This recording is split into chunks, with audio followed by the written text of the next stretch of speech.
بسم الله الرحمن الرحيم.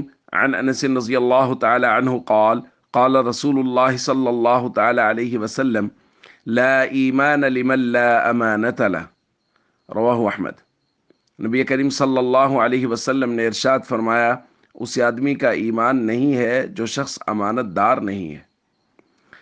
دوستو، ہم ایمان کے متعلق بات کر رہے ہیں اور کچھ ایسے اعمال کا ذکر کیا جا رہا ہے کہ اگر ان میں کوتاہی ہے یا وہ عمل نہیں ہو رہا تو نبی پاک صلی اللہ علیہ وسلم نے ان اعمال کے نہ ہونے کے نتیجے میں کمال ایمان کی نفی کی ہے۔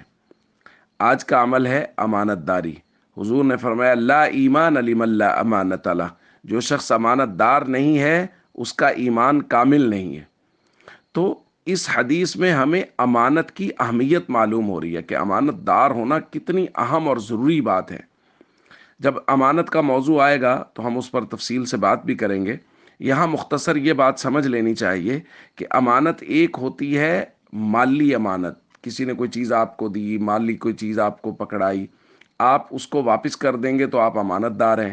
اگر آپ اس کو واپس نہیں کرتے تو کہا جائے گا اس نے امانت میں خیانت کی ہے۔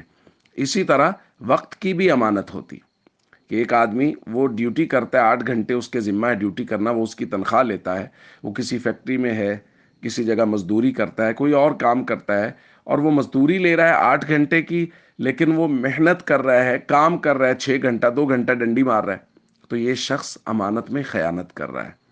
تو ہم سب کو چاہیے ہم اس بات کا خیال کریں۔ ہمارے معاشرے میں یہ معاملہ بہت عام ہو گیا، لوگ گھروں میں بیٹھ کے تنخواہیں لے رہے ہیں۔ مزدور یعنی جس نے سارا دن پسینہ گرا کے مزدوری کمانی ہے، وہ بھی کبھی سگریٹ پینے نکل جائے گا، کبھی اور کوئی کام نکل جائے گا، تاکہ وقت جتنا ضائع ہوتا ہے وہ ہو جائے۔